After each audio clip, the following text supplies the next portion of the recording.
Hello, ladies and gents. Thank you ever so much for tuning in. It's so nice that people methodically tune in every day. It is the 24th of June. Coming out towards the end of the month, July, we've got some scorching hot weather coming in. Heat waves coming in on the horizon. The weather warning, heat wave coming in, start of July. Nice day today. It's a bit overcast, a bit cloudy, but it's not going to stop us from progressing some good work. The heat wave might stop me in the next few weeks when it's really hot, because sitting here when it's scorching hot and I'm sweating, clothes are sticking to me. We all need a bit of a siesta. Talking is one of the hardest things to do when it's very hot and you can't breathe. So I know you guys hopefully understand my medical problems with my Raynaud's. I've had a busted nose where I can't breathe out my nose. So heat does play a big part of my mental health. Obviously producing great news, great quantity of news, and I do methodically most days. Speaking in heat and not being able to breathe through your nose is not the best thing. I have my nose rebuilt for something that you didn't know. Not that, I want to make it a narcissistic show, but when I have to say I'm going to be absent, I have to explain myself so you understand. But I've had my nose completely taken off my face. It's been rebuilt. They took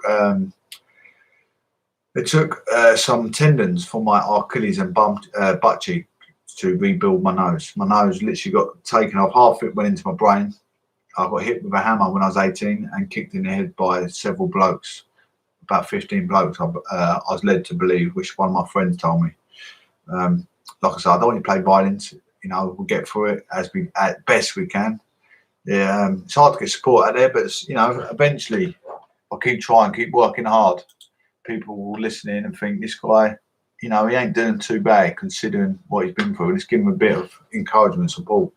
Build back better, as they say. Build back better. I'm not asking for violence, just people to subscribe, enjoy the show at Proclamation News and Adverts. I don't get any pip. I don't get any support off the government. I'm doing it as I believe it. And if I believe it, I can achieve it. Like I say, if you've got aspirations in life, go get them. Keep working hard. It's what I do methodically most days. I've done over about 1,000 videos in the last 3 years. Most of them are saved on Castbox. I've got about 300 saved on YouTube, which I started doing YouTube about 2 years ago. I don't think I saved many on YouTube, unfortunately. I saved about 300, I believe, which you guys on YouTube or your Castboxers can look on my YouTube.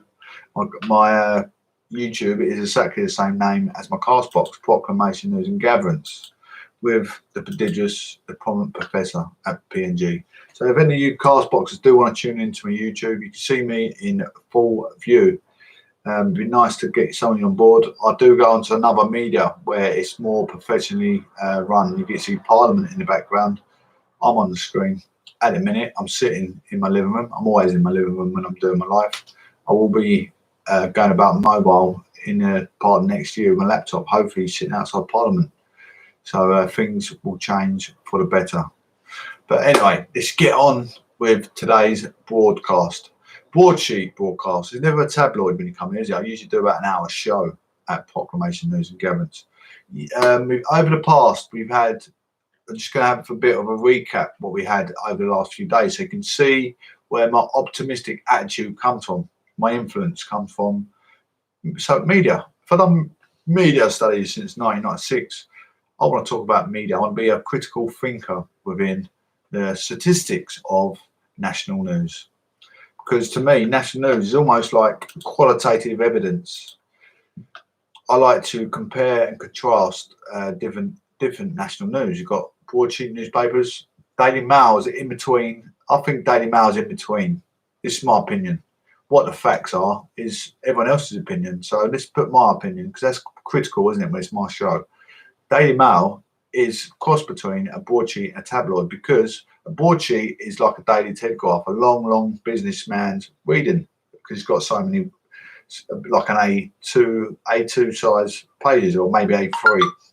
But a tabloid is usually an A4 size, like Sun, Daily Star, them sort of papers. Daily Mail is a little bit, still the same sort of size as the Sun, but it's a bit more in depth into business, such as agriculture, infrastructure sort of thing, all politic based, isn't it? More politic based than what the business people want to read. So that's what I like to say. It's cross between a tabloid and a broadsheet. I hope you're all on the same level as my theory. You can check on Google what a broadsheet newspaper is and what tabloid is. If you don't know, I'm pretty sure you critical thinkers, part of the aristocracy social elite, because you're both observed and preserved, because you're sitting here and you're taking in notes. And, you know, it's always qualitative evidence notes, because when you check what I'm saying, it's politically correct, isn't it? Absolutely. I like to say the show is bona fide conservatism, because it's genuine and it's traditional. Bona fide, it means genuine, and conservatism means traditional. Traditional is what's going on around us in the news, in the tabloid. Absolutely. Anyway, we're going to go on to the UK roads. I'm going to talk about my sponsors a bit later on, because I've been doing it straight off, and it's getting a bit tedious talking about the same thing day in, day out. But UK road users is important for the show, because it gets the same sort of influences to tune in. Before you enter the UK roads, or any roads around the world, wherever you are, wherever your constituency is around the world, if you're in Spain, Italy, America, Australia, especially America, Australia, Canada, they can, you know, very well English speaking countries. I know you got people in Turkey, you got people in India that speak very fluent English. So, you know, this might help you guys as well.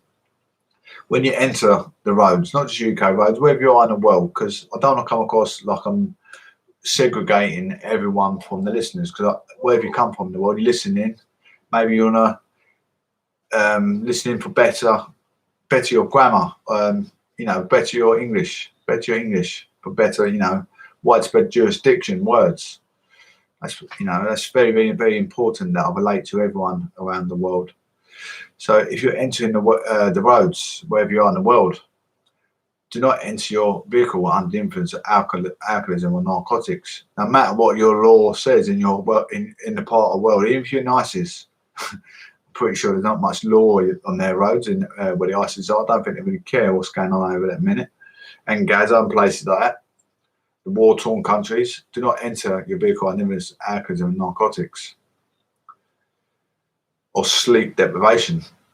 So if you went out on a Friday night, it takes 24 hours to recover, doesn't it, from alcoholism, get your system. But you got to make sure you've had plenty of sleep, sufficient sleep before entering your car. If you were in your car 24 hours after you had a drink, did you have enough sleep to go out in your car on a long journey with your family, your wife and your kids after having a big booze up on the weekend? Make sure you have plenty of sleep, just to be on a safe side. You might fall asleep. A hot day like today, you're going to get dehydrated. That's going to cause nausea. It's going to make you sleep deprived. Make sure you have plenty of sleep. It's important. Have a little nap. Make sure you have a nap before you go for a drive.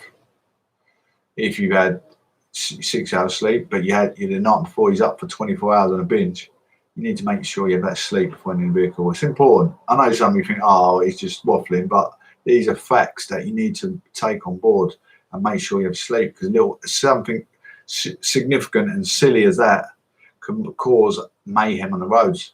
You're going to cause upset for the police, upset for the NHS, upset for the fire brigade, because if you have an incident and your child has to get cut out of the car, that's all three of them I just said turning up at the scene. So the fire brigade could be putting out a fire of a burning London Tower. So if that happened, you know, got caught alight again. They could be putting out 1,000 casualties' lives, but now they can't, because they're saving your stupidity because you went out on a Friday, 24-hour binge, and didn't have sufficient sleep. So it's important that everyone shares this splendid news, because critical thinkers think outside the box. You listen in and think, oh, it's just waffling. But these simple steps is what is causing a lot of mayhem, because people ain't taking these simple steps on the roads around the world, not just in England. In the UK, there's a load of incidents. You've got car incidents, usually car collisions, roadworks, congestion, road closure, lane closed. With a car incident, this is what can be caused: congestion, a road closure, or a lane closed. That's 4 things. And with that, you could have 3 things turning up. Your children or your wife getting cut out of the car, or yourself because you're bent underneath the steering wheel. So you have fire brigade turn up, you have an ambulance turn up, and you can have police turn up, and they could be doing 3 different jobs. Fire brigade could be putting out a burning field with loads of kids playing in the field. They could all die because you're stupidity on the road. A policeman could be arresting a burglar or someone that's about to cause murder to your nan. NHS could be giving a heart transplant to your grandfather that could save his life. It's all these things that you need to make accountable for your stupidity, your actions. You really need to think outside the box, because these frontline workers are putting on their head on the line for us. I mean, I'll do this day in day out. I put my head on the line because I love the democracy. Absolutely, I care about democracy. I'll do this. Don't get paid for it. Do I deserve to get paid for it? I'm quite methodical. Do I deserve my own radio station? Because if I got it out to a bigger number of people, I'll get the message across to the wide world, hopefully. And you'll tune in, and you can have callers. That'd be great. It'd be magnificent. You can say, I see an incident the other day on the A12. I see an incident the other day in London, Chelmsford, Scotland, Wales, Italy, France, wherever you are in the world. You can talk about the provocation that's causing your family distraught. Anyway, check your centre mirror and check your centre mirror and your wing mirror before turning, acting in safe, sufficient directional choice, making sure motorcyclists are not overtaken, or another car as you're turning could pull in on the inside lane as you're about to turn. Never know.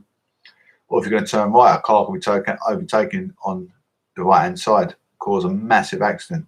It's not your fault, but it could be avoided. That's what you got to remember. As much as we are selfish when we're driving, because you're driving for an hour, half hour, you get a bit selfish, you get tired, you want to get to your destination, but you take that little second thought. There could be a car trying to overtake. Let's just check. Let's have that second glance. Could save many lives. You always got to think of other people, because if you're clear-minded, I don't take any alcoholism or narcotics. I'm clear-minded 7 days a week, not 24 hours a day. But when I sleep, I dream about doing my radio. I dream about helping people. We're not all tuned in the same, because some people have different lives. They go on a building site, they have really bad back, they're sick of doing that job. You can change your job. That's what I always say as well. You can change your job. If you're not happy with your job, you can change your job. Maybe caring or doing a care work, something that's a bit lighter.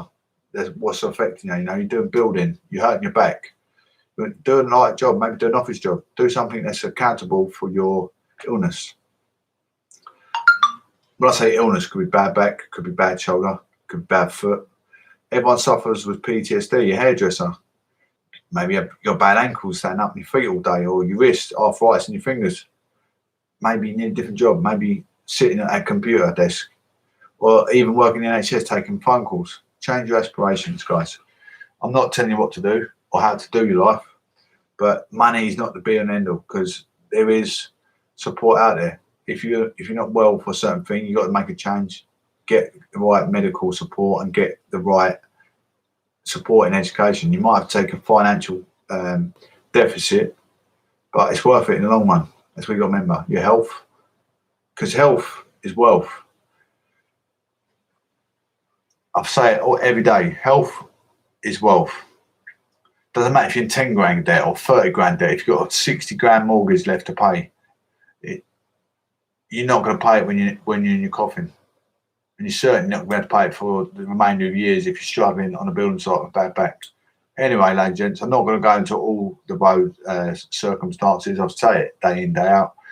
We're going to have a look at some incidents in. Hello there, Mohammed. Hope you're well, buddy. Thank you for tuning in. Make sure you subscribe. You're living on Castbox. Southend near Watchford. A127. Incidents reported today. Heavy traffic in construction area on A127 Prince Avenue both ways at Watchford Road. The Bell traffic lights in a construction area. Lane closures are in place. 24th of June. Reported at 8:30 this morning. Also, when you go on your destination, make sure you got sufficient fuel, because if you get held up in a road closure or congestion, road works on instant, or the lane, you know, the road's closed, you then haven't got enough fuel to get to your destination, not unless you turn your engine off every 5 minutes, which no one in the world really does. Don't happen to be in a road closure for over an hour. If you only got put enough fuel in to get to your destination home, you're running on a high risk of losing your fuel. So make sure you got a little bit more of your sufficient fuel to destination. In Greenwich, I know a majority of people that can afford it will put in a full tank, regardless of if they're going 10 miles, regardless if they're going 400 miles. If you're going 400 miles, you might top up twice. But I'm just saying, use your noddle before entering UK road. Lots to think about, too much to think about, in fact. Think safety, think first, very important. Your life is precious. Everyone's life is precious. A102, queuing traffic on the A102. Blackwell Tunnel approach, northbound from A206, Woollards Road, flyover in Blackwall Tunnel. Usual delays at 6 a.m, 24th of June. At Greenwich, the tunnel, Blackwall Tunnel. That's probably the business hours, that sort of time, from 6 a.m. People on the way to work, out of London or into London, perhaps. You got people coming in from Kent, driving into London, all down that way. They're probably going in from Kent, Dartford, through Dartford, all that sort of way, you know. So just giving you a bit of an update to what could be happening. Let's go near my constituency in Colchester. All lanes stopped, emergency repairs, station traffic, queuing traffic due to emergency repairs on A12, London bound at junction 28, A134, Colchester United football ground. All lanes are being held around 1 p.m. for repairs after an accident happened this morning. One near the Colchester United turn off on the A12, going up from Stanway into Colchester. Why not turning? Okay, so that roundabout where you got the bus ride into town, park and ride. A133, slow traffic in construction area on A133 at St Andrews Avenue, eastbound at Waitrose. In the construction area, lane closure is in place. I helped do that. The park and ride, I helped build that when I was suffering in the winter. Then I was a machine driver, getting out of the vehicle, trying to put the diesel bars on. That was absolutely horrific with my hands. 24th of June, 2021, 8:37 a.m. first port. I used to have to get the ground workers. They used to get cheesed off to help me get the diesel bars up onto the back of the machine to fill it up. I used to get them over. They're constantly on their toes working, manual, and I'm asking. I'm automatic work on a machine as such, you know, and they're getting cheesed off with me, getting upset, and I'm asking for help after they've been slugging their guts all day. That's how bad my Reynolds is. I can't help it. Love Island 2021. Essex contestant Kaz Kamwi says she's already used to viral online abuse. I mean, I thought I was going to tackle this anti-social behaviour. It's a big thing in the media, tackling people breaching ASBO. Online cyberbullying. It's not supported enough. I've had sexual exploitation over social media. I do good for society. I'm a good human citizen. I don't deserve to be treated the way I'm being treated by certain people. And I do advertise people's company as a nice person. I'm a generous person. No need for me to support democracy, but I don't need to, but I want to, because it's just my way of my thinking mechanism to give something back to the community. She joined the villa when the show starts later this month. No one's told me to do what I'm doing today. I just enjoy media studies, and I enjoy politics, and I enjoy giving out, like I say, to compare and contrast and to emphasise what I see in front of me. The star on this year's series of Love Island says that she prepared for viral online trials ahead of appearing on the show. Essex influencer Kaz Kamwi says that her experience online has already prepared for her to cruel world she opened up to appearing on the show, as Mirror Online reports. I mean, Billy Joe Saunders, he's had death threats. So many people get death threats. I've had death threats. just from doing stuff like this, I've had sexual exploitation over social media. These are things that can affect you for the rest of your life. Your family see it. Your niece, your nephew sees it online. It's not nice. It's trauma. Anything like that is trauma. It needs to be protected a bit more. There's bullying to a certain extent, and there's bullying where it goes on social media can end your career, end your professionalism. The 26-year-old is an established fashion blogger and model with a huge online following on Instagram and TikTok. She'll appear on a show when the first batch of contestants enter the villa on Monday, the 28th of June. Kaz explained that her time in the spotlight online might have prepared for the frame and scrutiny Love Island will bring. The show is planned to take a stronger stance online later this year. Asked if her social media following gives her an advantage, Kaz told the Mirror. The reality is, with social media, my audience might not even watch the show. The only thing I might be used is to receiving negative comments from loads of people at one time, and just learning not to take it personally. Just let people have their moment, but shake it off. Just be myself and be kind. That is the thing, right? Critical people will try and criticise you. Anything in your past. Maybe you had a past where you was drinking. Maybe you had a past where you had loads of boyfriends or loads of girlfriends.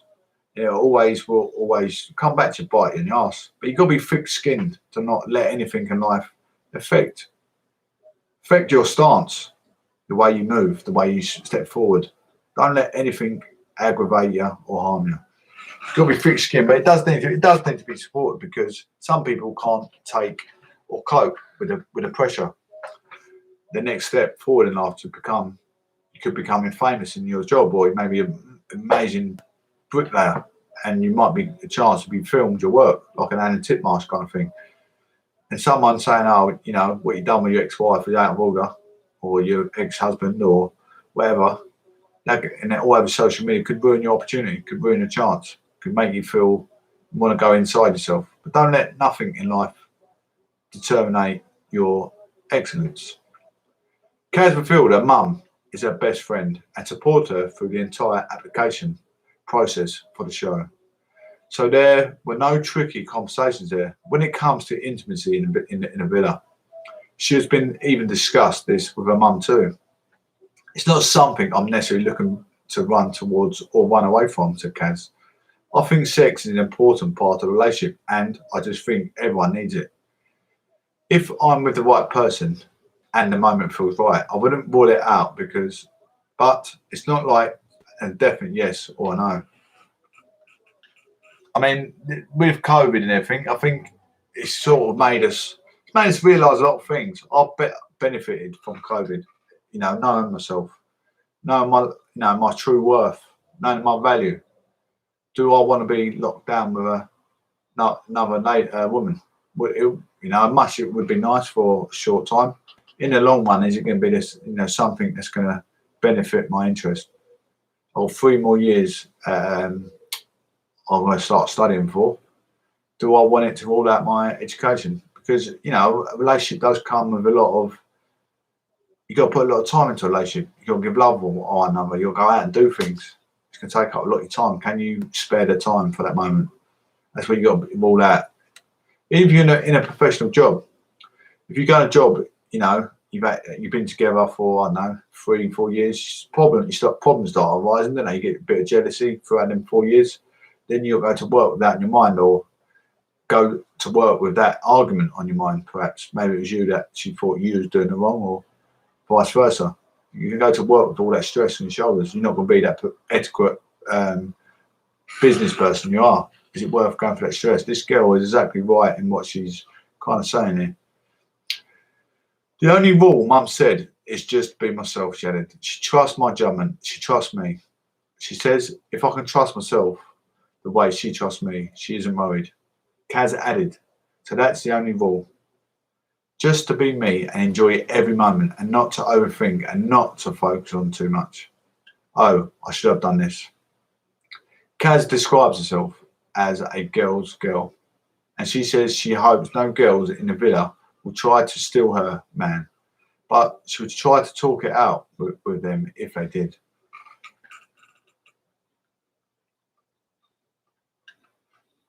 Never settling for minimal effort. Kaz said her biggest turn-off is nonchalance. I'm a princess, hun.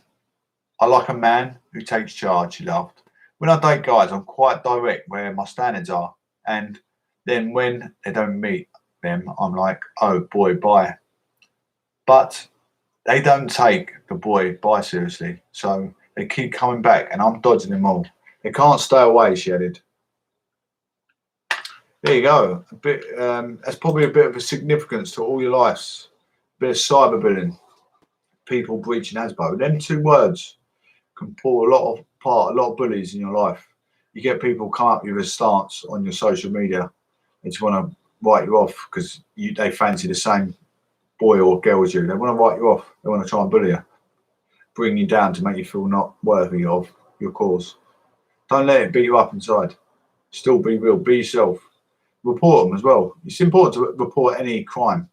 Any crime, that's a crime. Someone breaching ASBO, someone giving you cyberbullying, it's breaching all kinds of law regulations. It should be dealt with. Please don't seem to deal with them ASAP because they're dealing with a lot of criminal activity. They deal with one thing necessary at a time. They will work on it eventually, and they do give you a crime number. You can only take your hats off to them for the work they do. So let's always praise the law authorities. Even in some circumstances, you get let down because it does happen. It does happen. You do get let down sometimes. But if you become a good community standard, a calm, pleasant, kind nature of a person, don't cause any criminal activity yourself, they're going to try and fight you back. As long as you praise them and be kind, calm and patient with them, they'll help you. Exactly how humanity's standards rule the world. They don't like vulgarism, abruptive nature. Try and be calm. In any circumstance, even if someone's ripped your car off, clean off the road in anger, try not to be angered at the fact that what's just happened and just try and be calm and explain. I know it's hard to do because, we rant and rave. Someone hit my car or someone hit with a cricket bat, I'm going to rant and rave at everyone, the doctor, the policeman, everything. It's just how our thinking mechanism works. You've got to try and be calm. You get far in life being calm. Anyway, bit of criminology. Essex crime. Dangerous Walthamstow man. This is what I hate. Why do cowards carry weapons? I do not know. Dangerous Walthamstow man stabbed boy in the neck and left fighting for his life. So a man stabbed a boy. How old is this boy, I wonder? The attack was one of multiple attacks the accused has faced charges for. Arslan Ahmed has been convicted of the stab attack. Obviously a narcotic abuser. The 20-year-old man has been convicted following a knife attack that left a 7-year-old boy with stab wounds to his neck. So it's attempted murder. Going for the neck is attempted murder. He had already been convicted of 2 other stab attacks, one which left a teenager fighting for his life for a month in hospital. Arslan Hamid of Waltham Forest was approached by a 70-year-old boy in a Forest Road in Walthamstow, Greater London on September 7th, 2018. Hamid allegedly became aggressive and a fight broke out. The 20-year-old man, 18 years old, pulled a knife out and the boy was left with a stab wound to his neck. Paramedics and police arrived at the scene and the boy was taken to hospital where the injuries were not deemed life-threatening or life-changing. Very, very lucky. You've got so many arteries in the neck. No, your windpipe as well. So many fatal injuries could have happened with that stab to the neck. Hammond was arrested at the scene and later released under investigation before being charged with GBH in March 2020. What are the chances to be alive after a stab wound in the neck? This guy didn't have any care in the world. No one who makes a stab attack thinks if I stab him here, it's not going to hit him in the nerve, it's not going to hit him in the windpipe. That is a psychomotor state from 0 to 100. Like a psychomotor state in 0 to 100 is like a Ferrari engine going from 0 to 100 in 10 seconds. His psychomotor state is to kill. Absolutely. He's dangerous. He's a criminal, causing a provocation, men's rehabilitation. He's lucky he didn't cause active arrears. He's lucky he got life behind bars. He should get sentenced to attempted murder. That's attempted murder. A knife wound to the neck, a knife wound anywhere. Using a blade is your chance of killing. You've got arteries all over your body. At Snaresbrook Crown Court on Tuesday, during the 22nd, he was convicted of Section 20 GBH in relation to this attack. Is that attempted murder? I don't know. Section 20 GBH doesn't sound like attempted murder. It could be, but I don't know. But Hamid now remains in custody as he awaits to be sentenced for the attack of 2 others. Another attack happened close at Black Horse Road tube station on January 6th of January 2019, where Hamid became involved in a fight, which led to a 19-year-old being stabbed multiple times. Again, so this is the critical point of reoffending. He got away the first time, so he's getting away with it again. He'll just come out and do it again. If he's not going to learn and get life, not a life sentence, but attempted murder, he's going to keep doing it. He needs to learn. He needs to grow up. By all accounts, 3 different years. One was 2000, and this one's 2019. He hasn't learned. He needs to be put behind bars for at least 10 years, minimal 10 years, till he grows up. Is he going to grow up when he comes out? Depends what substances he's taking. The 18-year-old was left with life-threatening injuries, which left him hospitalised in a month. Hamid was also involved in an incident in Bradford, West Yorkshire, in which a man was attacked and stabbed. His injuries were not life-threatening. Detective Constable Kelly Jones, North East Command Unit, said none of the victims did anything to warrant extreme violence they were subjected to, but on each occasion were thrust into nightmarish scenarios that went from just exchanging words to knives being pulled out and used. I'm using this at the end of the show. Some of the horrifying and sudden events were carried out without an apparent care in front of scores of onlookers who were left absolutely terrified by what was unfolding. In the January 2019 incident, but for the skill of doctors and nurses, the victim could have died. It could have easily been murder investigation instead. Well, why he's not getting done for attempted murder? That's my answer. Arslan Ahmed is a dangerous and habitual knife carrier. I hope he will spend a considerable time behind bars, and am in no doubt that the stress of London will be all safer for it. Ahmed is due to be sentenced for all 3 attacks at Snaresbrook Crown Court in October. We need to make an allegation. I'm making an allegation on social media. I was going to have a short break now anyway. I'm going to put this on Twitter. I'm going to try and write to, I think, Priti Patel. She is the right MP to report an incident to. So I'm going to report this incident to Priti Patel. I want someone like this to be put behind bars. Imagine if I know you probably think, slim chance could happen, but imagine you was on a trip to London, wherever you are in the world. You might come over to London, so a great attract for tourists.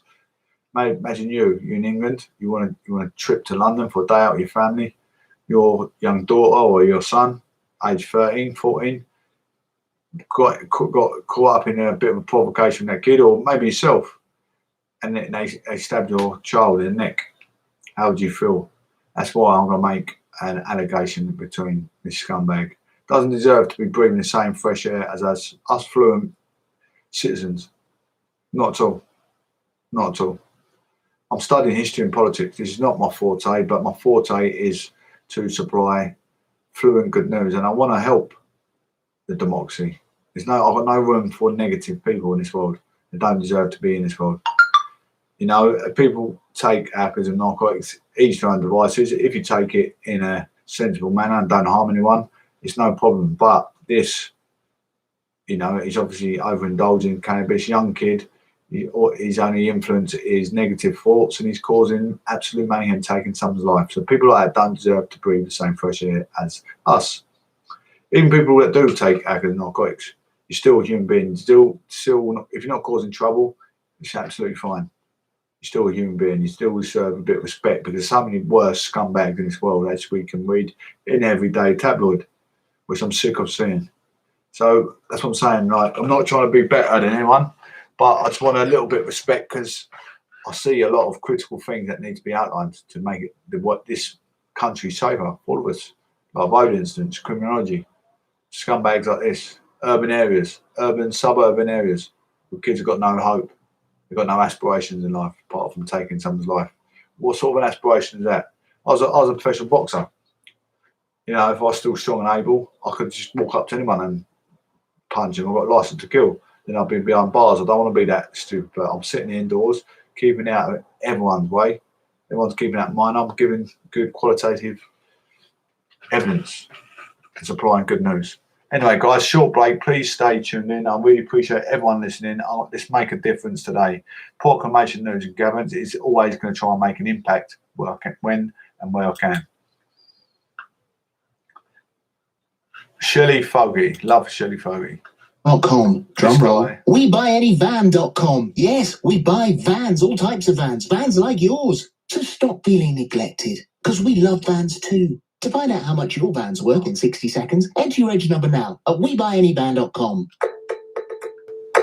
For more information, see WeBuyAnyVan.com/info. Excuse me, is there a cash point near here? Of course, end of this street. Exactly 48 steps for someone 5'11" with size 10 feet. Then turn 90 degrees counterclockwise and continue for 341 meters.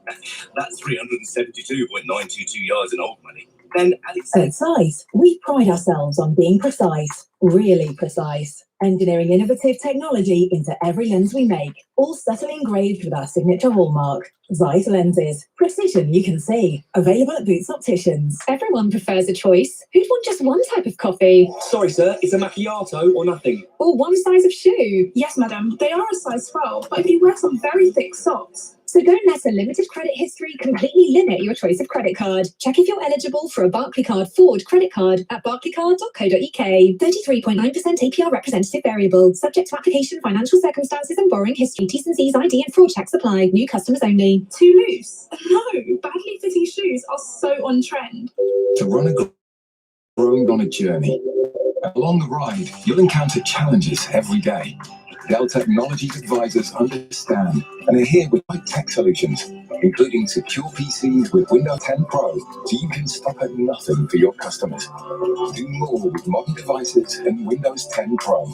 Call a Dell Technologies advisor today on 0800 085 4878. That's 0800 085 4878. When booking a trip, you might be thinking to yourself, what else could possibly go wrong? Well, dinosaurs become extinct, develop their own language, build an underground bunker that could withstand an asteroid and take over the world. I mean, that probably won't happen. If your plans have to change, it doesn't matter, because Hotels.com has flexible booking options. Hotels.com, because just in case. Flexible booking options on selected properties. See terms and conditions on Hotels.com. At Vodafone, we're on a mission to fight digital exclusion by giving connectivity to 1 million people in need by the end of 2022. That's why we're proud to launch Buy One, Give One. For every Vodafone Together household we have, we will donate a prepaid SIM to a person in need with free data, calls and text for up to 1 year. Search Vodafone Buy One, Give One today and get involved. Vodafone, together we can. Vodafone Together households must have eligible airtime and broadband plans. Details and terms at vodafone.co.uk/buy1give1. Sheila Fogarty on LBC. Call 0345 6060 973. I can't imagine the pressures that some of you are under as parents. I think our last caller there talking about trying to protect our son, keep our son away from knife crime. It is an impossible job if you're left on your own to do it. Amanda has called from Lee Park. Hello, Amanda. Hello, Sheila. Hi. What's your situation on this? Well, you were talking about whether you thought COVID perhaps affected the situation. I wanted to just kind of briefly talk about my son's situation. He was involved in an unprovoked attack on September the 22nd by 12 boys aged 12 to about 21 years of age. The police obviously were contacted. He was stabbed in the chest, he was stabbed in the back of the leg, he had had surgery, he was dumped to the floor, had footprints all over his head. The police pushed me to get him to make a statement that they could arrest somebody as quick as they could if they believed evidence. Can I just check, Amanda, is this a live case? No, talking close. Talking close. So the DI that was allocated to the case, and I'd like to say one DI was allocated to the case, that was it, pushed him to encourage my son to make a statement. He didn't want, he didn't believe anything had been done. I pushed him to make a statement, he did. The following day, the DI went on annual leave for 2 weeks. We had nobody to contact. There was nobody for us to speak to, which is following my son's stabbing. Me and my family went out and knocked doors to CCTV opposite where the incident occurred because nobody was doing anything.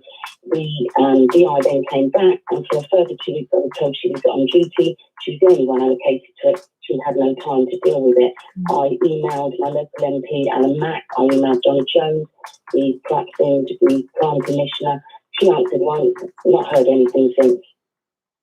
So and is apart from needing support through the process, are you concerned for his safety, or were you concerned for his safety? Of course I was, yeah. About a week after, somebody confronted him again outside our house. And we live in a very close community, so I actually found out the names of all of the 12 boys within 12 hours. I gave all of these names to the police. I spoke to all of these boys bar one. I spoke to all their parents to try to get them to go to the police, take their children to police, because if there are no consequences for these boys' actions, then they will someone else will do get what stabbed. they do. Yeah. And how are continuing? They're still running around with knives. Yeah. And how's your son? He's doing well. He's doing well. Much better than mummy, I think. Yeah. Did he have a knife? No, he's not involved in anything like that. Completely unprovoked. It was about. I only asked the question because of the previous call of finding knives. Yeah, no, nothing at all. Nothing at all. He's actually a young boy with autism, so he very rarely goes out. He lives with his computer, really. And he's going to meet a girl walking through a park, and they just set upon him. And I found clear audio footage. Sadly, not visual footage, just audio, and I paid to get that purified, to hear the boys' names called and hear what happened. You can so this case hasn't been resolved. Yes. Well, the police have just closed it. With no outcome. Not one arrest. No, not one arrest. Nothing. All right. Well, thank God he didn't die. That's the best you can take from that story. Thank God he didn't die, Amanda. Sam has called from Newham. Hello, Sam. Hello. Hi. Hi, Sheila. Okay. Yes, I'm fine, thanks. Thanks for calling, Sam. What are you dealing with? What are you living with? I've got 5 children and I've got 2 boys. So the eldest is 26 and the younger boy is 16. And I don't really let them out. I'm not saying my boys can't hold themselves, which they can. They're both pro boxers, so they can hold themselves. One's amateur, one's pro. But the area that I live in is so dangerous. There's literally an attack or stabbing every single day. I moved there 3 years ago. We actually bought the house without looking at it. So when I turned to see turn into the area, I nearly cried because I'm from when I turned the area, I was like, oh my God, where am I? But, we've got used to it. We own a business in the area and everything. And every day, children being attacked, beaten, everything. Every day? Every single day there is an incident on the main road outside where I live. And when you say attacked, what do you mean? Sometimes I didn't even know about this postcode war. Like if you enter a different area, you can get beaten up or stabbed. Yeah, I'm sure it happens in all the big cities, sadly. There's a situation like that in the north of Liverpool. I'm 44 years of age and I didn't know this up until 3 years ago that this actually happened. Yeah. There was an amateur boxer at the club where my son boxed. A very good looking mixed race boy, got picked up and got to a different area in the back of a car, beaten up black and blue. Yeah. And since then I heard that and I was like, why did that happen? And my son was like, postcode war. He actually lives around the corner, but now I can't allow my son to hang around with him. Even though he's a lovely boy, I have to protect my own interests, and that's my children. And what do your kids say to you about this, Sam? My boys are big boys, so a little bit about the older one, college, uni, very successful. He was about to join the Met, so he was going to go into training with the police 2 weeks, and he turned a pro boxer as well a month earlier. He got stabbed, and he was left to die. And tell me, with my brothers. Yes, but tell me, I'm trying to get to the bottom of what living with it is like for your kids. I mean, as much as you. Well, my kids, they don't like the area. My boy actually says, "Mum, we need to go back to Canary Wharf," but because I've got tenants in my property, I can't kick them out because they're used to a lifestyle where you get the gym downstairs, everything, and you're inside. But how long can I protect my children? How long can? Not everybody can afford to be in a private complex with everything. Do you report the things you see? Most of the time, yes. If I don't report it, on the street, it's happening all the time. People report it around. Yes, as I said, I'm a business owner in the area as well. So what's the answer? I mean, there isn't one answer, Sam. You know, we've heard a lot about the crime reduction unit work. I've had a black boy come to my our premises and say, "If you don't give me the money, I'm going to do this and this." And I said, "Well, you know what? We know how to hold our ground." I literally pushed him out of the show. He's like a little 13-year-old kid. But what I see is it's not the child, it's coming from their background, it's from the family history, and people fail to look at it. But, these children, you can help them as much as you can, but if they are damaged... But is it always family history? Because good people, people who aren't criminals are trying to raise their children in, like you, Sam, in this environment. And sadly, some kids are clearly being drawn into it or happily going into it because they're kids and they don't know exactly what they're getting into. I don't think it's as simple as just to say families, because good families are losing their kids to knife crime. And good families have kids who carry knives. It's the wrong thing to do, but it doesn't mean that they're bad families. It's complex. It's complex for sure. More of your texts, just before we go up to the headlines of the news bulletin at 2. I wanted to say that the key issue here is drugs. That's what keeps the gang culture going. If the black market for drugs didn't exist, grown men wouldn't be interested in forming or joining gangs. They're a way for working class men to earn a good income. I am a mum of 2 lads and a teacher, and I hate drugs, but I think the only way to end the gang culture is to decriminalise them, which is a whole other debate, isn't it, that we can have at some point for sure. Easy knife crime fix, rugby club in every town, teaches kids all the right morals and ethics and general rules to live by, also surrounded by gentlemen. Says this text. Thanks very much indeed for your texts and calls on that. It's a subject we'll definitely return to because I do think that inevitably COVID has dominated our news and our conversations, hasn't it, over the past year? But those crime figures, knife figures, death figures out today are very much pointing in the wrong direction when it comes to keeping young people safe. So we'll definitely return to it. Coming up after the news at 2. I don't know how much of Britney Spears' testimony, a statement to a judge that she's given today. Right, ladies and gents, I'm just trying to make a difference, because sometimes your voice needs to be heard, because not everything gets tackled in a correct mannerism. There's so many different cases going on throughout the biggest judiciary in the UK. Although it's not going through Parliament, the people inside Parliament also correct the laws. They did say they're going to strengthen up on criminal law. This guy is stated he's only section 20 GBH, section 20 GBH, like we was just talking about recently. So I've emailed the relevant MPs. I've got all the relevant MPs within Conservative Party, obviously, because I'm Conservative. I'd like to know what everyone's job is in my local surrounding constituent. We've got MP Watling in Clacton-on-Sea. That's where I was born and bred. We've got MP Will Quince in Colchester. In Witham, crime and commissioner, we've got Priti Patel. So I've sent an email to Will Quince just to raise alarm, to pass relevant materials on to the relevant people. I'm hoping it might be Priti Patel, but they might need to then pass it on to a crime commissioner in the constituency of the attack, which was, I can't remember, isn't it? It was in Essex, but more near like Romford sort of way. I can't remember exactly. Might have been Ilford, perhaps, but Ilford is almost Essex. People in London will call Ilford Essex because it's quite a run-down area. Anyway, so I've emailed Will Quince and Witten. This is the sort of person I want to be, you know, because I am on the ball 24/7 when I do the news. I sort of compare and contrast. I see things. Why aren't they tackling these serious crimes that are affecting all our families? I've got a niece, got a nephew. I've got my own kids growing up in this world. I don't want my kids to be tortured.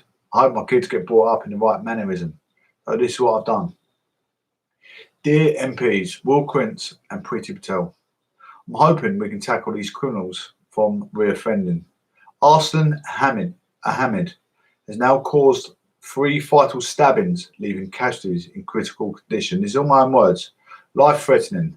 We need to tackle these crimes as attempted acta reus. Acta reus is a Latin word for murder. Attempted acta reus, which is attempted murder in simple terms. They know what I'm talking about because they're educated, Will Quince and Priti Patel. But I like to show that I acknowledge some intelligence as well. Can we try to get this enforced to at least half a life sentence, so he comes out of prison more mature and less likely to reoffend, rather than a Section 20 GBH? I'm doing it for his own behalf, because if he comes out and does murder, he's going to get a full sentence in prison. He does deserve at least half a sentence, doesn't he? If not full, because he puts 3 kids who can ruin their life for the rest of their life. Their parents will be distraught whatever the outcome, because that kid is going to live with mental health problems for the rest of his life. The people that kicked my head in should have got life sentence. I was in a critical condition, in a coma. So I want to give something back to the community. To me, that's ludicrous of it. And they'll soon be out doing the same thing again. And who knows, my kids, your kids, brother, sister, niece or nephew. And I'll take the article in the thing, because I want to make a change. We need to make this change for the better of all of us, for the better of everyone. I hope you're with me, you know, not think I'm up to no good. I'm doing it for the better of safety of our kids today in this world. Criminology is not tackled. It's tackled too lightly, isn't it? We need to get strong in our laws and put these people behind bars. Not let him out and reoffend. He's reoffended 3 times now. Left 3 people in critical condition. As we was just reading, he stabbed one person several times and left him in a life critical condition. This last person he's stabbed is getting sentenced for stabbed in the neck. Like I said, how many arteries you got in your neck? You got your windpipe. If he took your windpipe, you're gone. Your heart stopped, you're dead. That's another life gone. Attempted murder, not a Section 20 GBH. Not at all. That's not good enough. We need to come down hard on these criminals. So I've sent the relevant email to the relevant people with the relevant material, as I just read out in my own words. And it gives you like an idea of the person who's speaking, which is myself. I call myself the prodigious, the prominent Professor Johnson. I want to live up to my expectations. When I started 3 years ago, and I was still doing the news there, back then I was listening to one yesterday as it happened when I was in bed. I listened to some of the news I've done in previous years, previous chapters. I think I'm made for this. I'm made to support the democracy. I've done media studies. This is my forte. Why not use it rather than abuse it? So I'm here day in, day out, giving you methodical, you might think methodical madness, but one day it's going to make me a small fortune. Anything in life, you work hard at it and you keep producing good quality, people are going to buy it. People come in, I'll get this, friends come in and think, oh, what's he talking about? But they're going to work painting the wall. What you paint, I can go to them, what you keep painting the wall. I'm not that way inclined. I don't know why I keep referring to paint, because I'm an artist, I suppose, but you know what I mean. But yeah, I'm not that way inclined to be critical about anyone else's professionalism. Just do it, enjoy it, and that's all that matters. I know you're not probably thinking what I'm saying, but I'm saying the people that do just pop in and have a little nose, they're probably just lurkers. Lurkers think, oh, what's he doing? And some people just don't like news, full stop. So it is what it is. Anyway, moving on. Moving on with the anti-obesity. This is a big thing of me on mine as well, because, you know, I'm a health and nutritionist. Anti-obesity drive. I mean, some people got low self-esteem. They will have a takeaway because it's easier, it's on the go, and they end up being addicted to it because it's nice cooked food. But the cost, just because you're lazy to cook, why go spend £10 in McDonald's or KFC, Chinese? If you get Chinese, you can spend now £30, aren't you? You and your wife, you never get just a couple of things like a normal person should eat. If you're cooking a dinner, you wouldn't cook that much Chinese. You're overindulging because all the different tastes, all the different flavours, you want a bit of everything. It's like, no disrespect. As a child, I was like a fat kid in the cake shop. I want this cake, I want that cake, I want every cake. I was given everything sparingly as a kid, and 37 years later, I'm still that. No, I'm still not a kid. I'm not a kid, but I've still got that process of my mind, my thinking mechanism. Eat things sparingly. I don't need to overeat. I need to eat to function. I need to eat to stay alive. But eat sparingly. You don't need to overindulge in anything. Alcoholism, narcotics. I don't take alcoholism, narcotics because it's an addiction. And if I do it, I'll do it loads, like smoking as well. Anti-obesity drive, junk food TV adverts to be banned before 9 p.m. The government is to impose UK-wide pre-9 p.m. ban on TV adverts for food high in sugar, salt and fat. This is what is causing a lot of diabetes. All this advertisement. Products affected include chocolate, burgers, soft drinks, cakes, sweets, ice cream, biscuits, sweetened juices, crisps, chips and pizzas. There will also be new rules on online promotion, but firms selling junk food will still be able to run websites. A total ban on online adverts was proposed last year, but this has been scaled back after consultation. The TV restrictions come after Boris Johnson made tackling obesity, which affects more than a quarter of UK adults, a priority for the government. Food companies have said outlawing any form of junk food advertising worth hundreds of millions of pounds a year is disproportionate. I mean, this world is our world we live in. It is a crazy world when you think about it. It is a crazy world. We've got everything in front of us that can harm us. You get educated in school, you go to church, we promote how great life is. But then on the other side of life, you got things that, which I call, there's people in church, but there's so many sinners in church in a roundabout way. No one's perfect. No one's perfect. You have a vicar at church, you have your, all the people at church are preaching. They got a life out of church. And their life out of church could be overindulging food, overindulging drink, could be a prostitute. You don't know what they are behind closed doors. Could be a lot of things. It's what is good and what is bad. It's what you define what is good and what is bad. Is being a prostitute bad? Possibly in some respect, but in other respect, they're probably respecting themselves because they don't want to get tangled up in a relationship and have a situationship, which everyone has. Everyone in the whole world has a situationship. Why put yourself in a situationship when you can be in a relationship with yourself and be happy? And that's probably how they think of it. Same as narcotics. I can drink narcotics, but I can still be a nice, fluent person. So they might think they are. I like to call that word. It'll come to me. I'll come back to it anyway. From the end of the year, next year, TV adverts for junk food, also including breakfast cereals, yogurts, ready meals, chicken nuggets, and battered fish, will be allowed only between 9 p.m. and 5:30 p.m. Avocados and Marmite.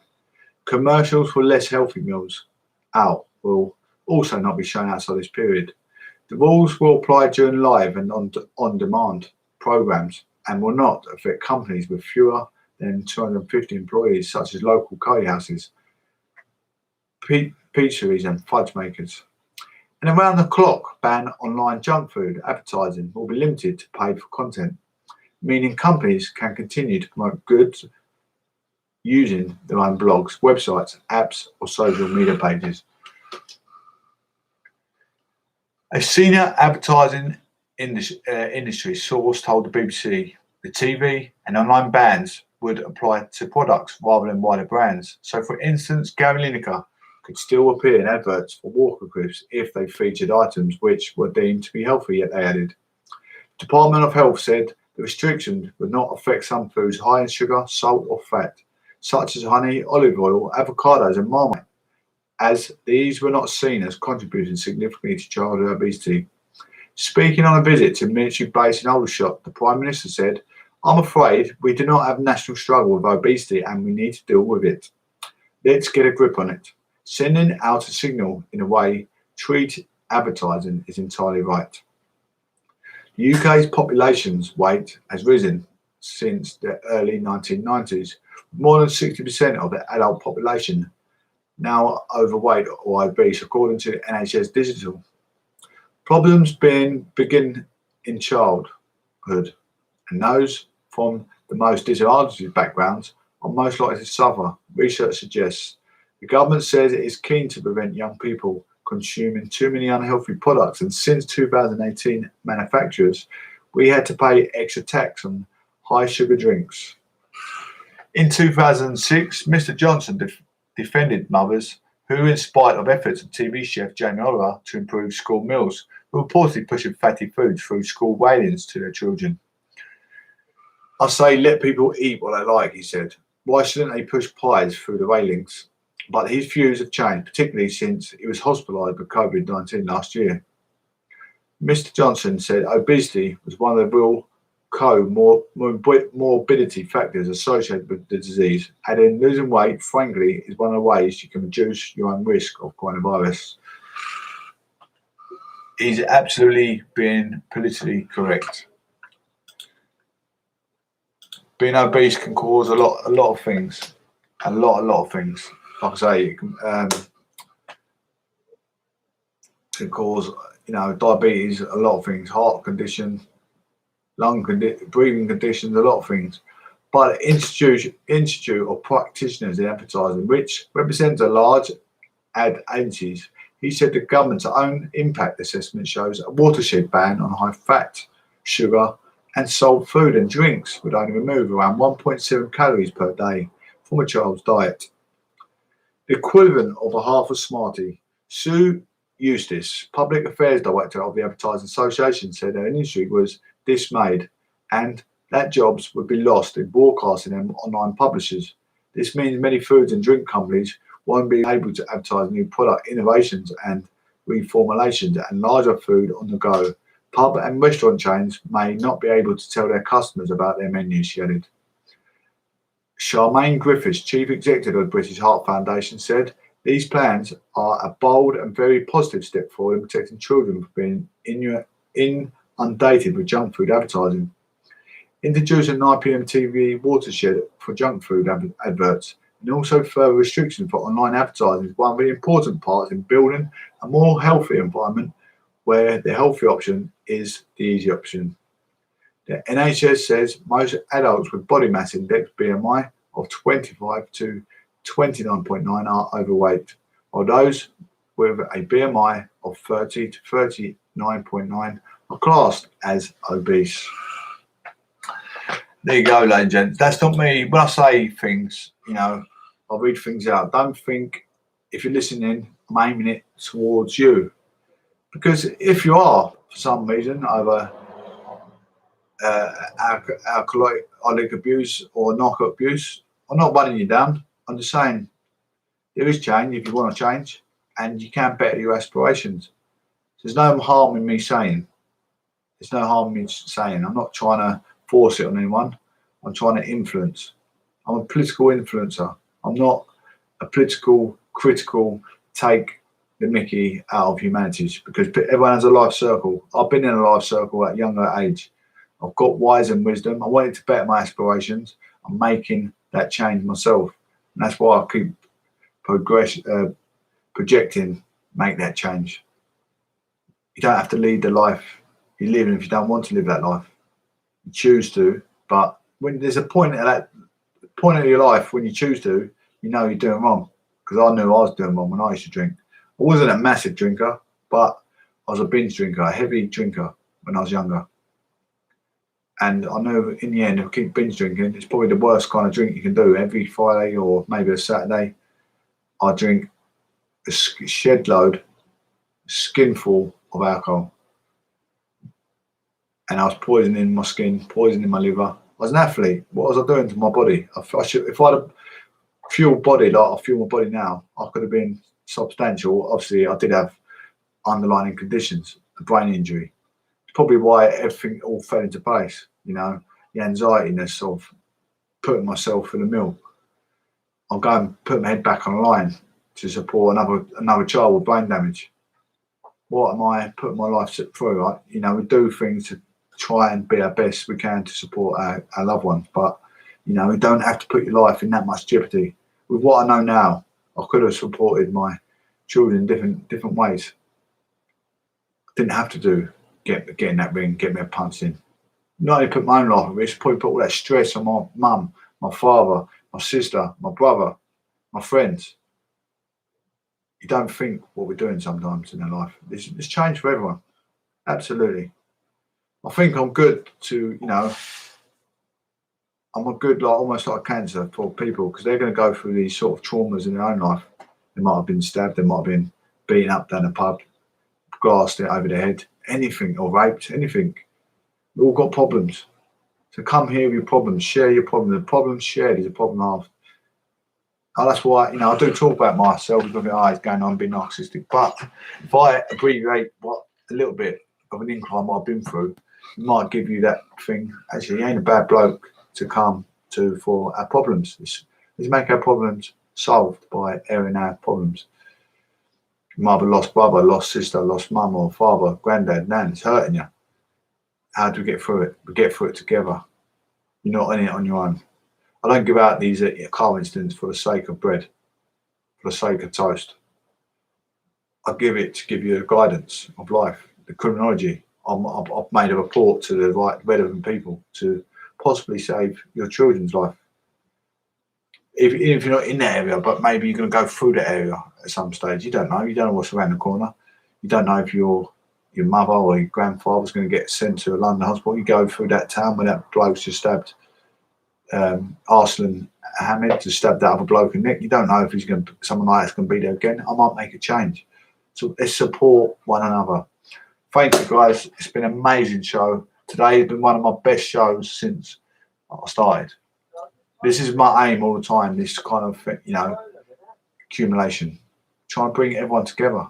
Try and support one another. Let's try and educate. I know we're all good people in here, but let's try and educate our youth for today. I try and support, fascism and xenophobia. Talking to you lot is probably like, you know, talking on deaf ears because we're good citizens. But if we can preach it on our social media, the more we preach it, the better our surroundings, I hope. Not everyone will buy it, but they will acknowledge it in the end if we all get on board. Have a great weekend, guys. Be prosperous when prosperity matters. Inspire, do not expire. Thank you. God bless. Have a wonderful, wonderful, wonderful weekend. Friday tomorrow, Saturday, Sunday. Wonderful. God bless. Speak soon. Thank you, everyone. Castbox. Appreciate you listening as well. I'm going to say God